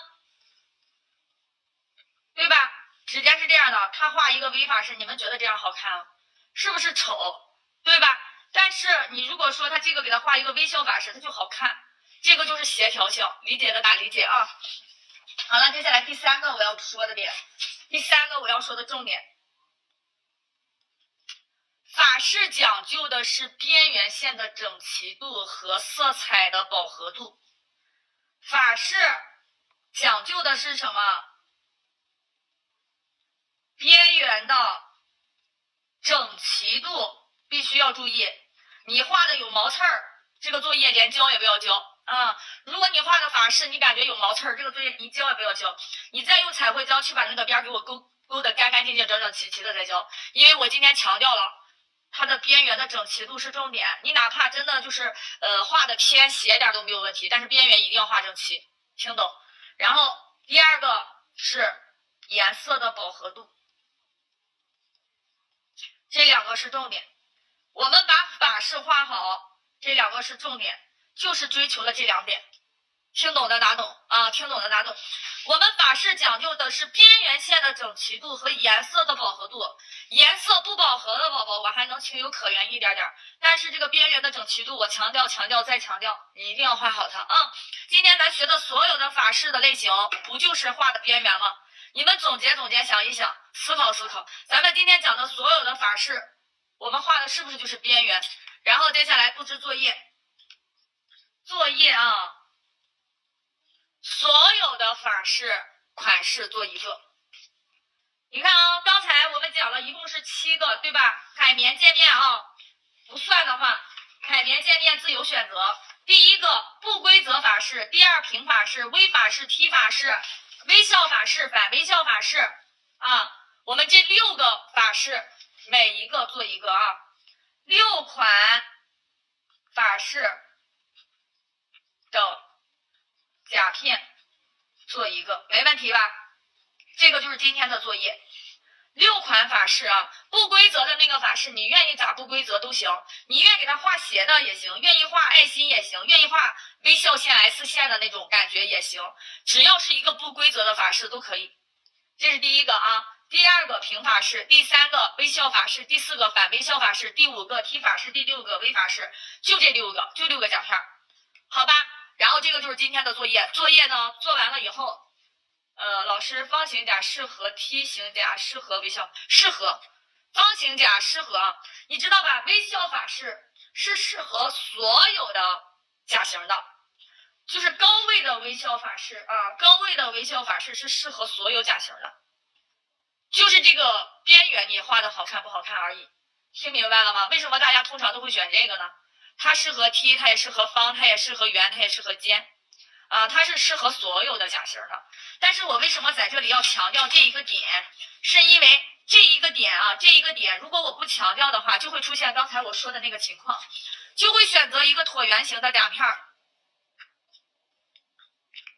你看啊，他选择一个圆润的甲片，他去画这种硬线条，这种圆润的甲片，咱们甭管是画梯也好，还是圆润的线条，你去画 V 也好，你看它都不好看吗？所以说这种硬线条呢，我们相对于来说甲型就要选硬的，它才好看。听懂的打懂，听懂的打懂，明白了吧？有斜线有直线，你选择的甲型也要有直线，也要有斜线的才好看了。